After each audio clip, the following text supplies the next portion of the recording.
नमस्कार साथियों, मेरे YouTube चैनल पर आप सभी का हार्दिक स्वागत है। तो साथियों, आज की वीडियो में हम करेंगे कक्षा 7 की हिंदी की जो पुस्तक है दीक्षा, इसका प्रथम पाठ जागो जीवन के प्रभात। ये प्रस्तुत पाठ में कविता है जो कि जयशंकर प्रसाद जी द्वारा रचित है। तो सबसे पहले हम इनकी जीवनी देखते हैं जयशंकर प्रसाद जी की। हिंदी छायावादी युग के प्रमुख साहित्यकार जयशंकर प्रसाद का जन्म 30 जनवरी सन 1889 ईस्वी को वाराणसी में हुआ था।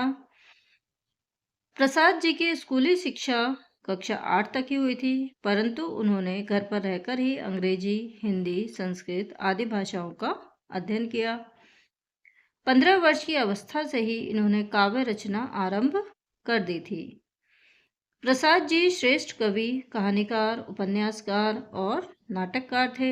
उनकी प्रमुख कृतियां हैं लहर, झरना, आंसू, प्रेम पथिक, कानन कुसुम, कामायनी जो कि एक महाकाव्य है, और इनका निधन 15 नवंबर सन 1937 ईस्वी को हो गया। अब हम इसके पहले शब्दार्थ देखते हैं, उसके बाद इस कविता की हिंदी देखेंगे। शब्दार्थ है प्रभात। प्रभात माने सवेरा, चेतना और जागरण के लिए कविता में प्रयुक्त है। वसुधा पृथ्वी, हिमकण बर्फ के कण या ओस, शोभ दुख, अरुणगात लालिमा युक्त शरीर, तम नैनों की ताराएं अंधकार के नेत्र रूपी तारे, किरण दल किरणों का समूह, मलयवात शीतल मंद एवं सुगंधित हवा, रजनी रात, कलरव पक्षियों का चहचहाना। कविता में इसे जागरण के अर्थ में लिया गया है। अरुणाचल पूर्व दिशा, और चल रही बात चर्चा हो रही है।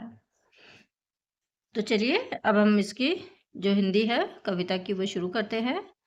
ये कविता एक जागरण गीत है। इसमें अज्ञान और अंधकार को मिटाकर कार्य करने की प्रेरणा दी गई है। तो चलिए शुरू करते हैं वीडियो। अब जागो जीवन के प्रभात, वसुधा पर ओस बने बिखरे, हिमकन आंसू जो शोभ भरे, उषा बटोरती अरुण गात, अब जागो जीवन के प्रभात। तो इस कविता में कवि ने प्रातःकालीन दृश्यों के माध्यम से अज्ञान और अंधकार को त्याग कर उत्साह के साथ जीवन बिताने का संदेश दिया है। कवि कहते हैं कि अब ये जागने का समय है और हमें भी अपने जीवन में ज्ञान और आशा का सवेरा जगाना चाहिए। वसुधा पर ओस बने बिखरे, हिमकन आंसू जो शोभ भरे, उषा बटोरती अरुण गात, अब जागो जीवन के प्रभात। अंधकार से दुखी धरती की आंखों से ओस और हिमकण रूपी जो आंसू बिखरे थे, उनको लालिमा युक्त रूप वाली उषा ने बटोर लिया है।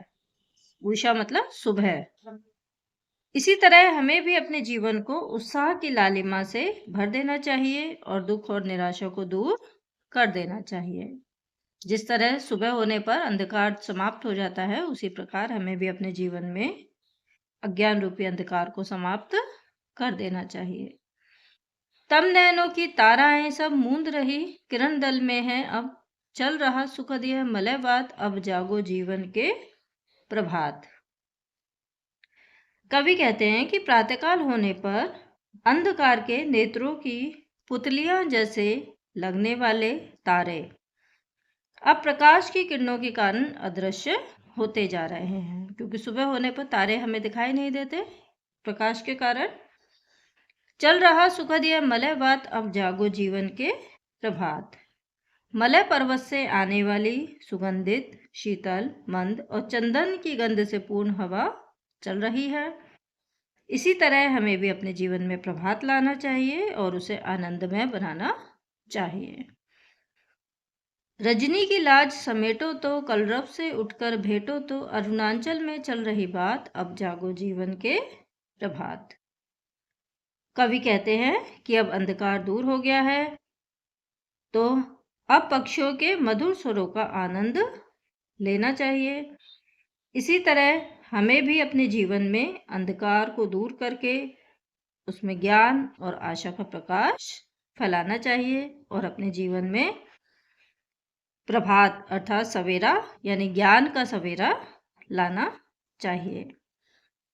तो इसमें कवि ने बहुत अच्छा संदेश दिया है हमको प्राकृतिक वातावरण के माध्यम से कि जिस तरह प्रभात होने पर, सुबह होने पर अज्ञान रूपी अंधकार, जो रात का अंधकार है वो समाप्त हो जाता है, उसी प्रकार हमें भी अपने जीवन में अज्ञान रूपी अंधकार को समाप्त करके ज्ञान रूपी प्रकाश को फैलाना चाहिए। तो आशा करती हूँ आपको वीडियो अच्छी लगी होगी।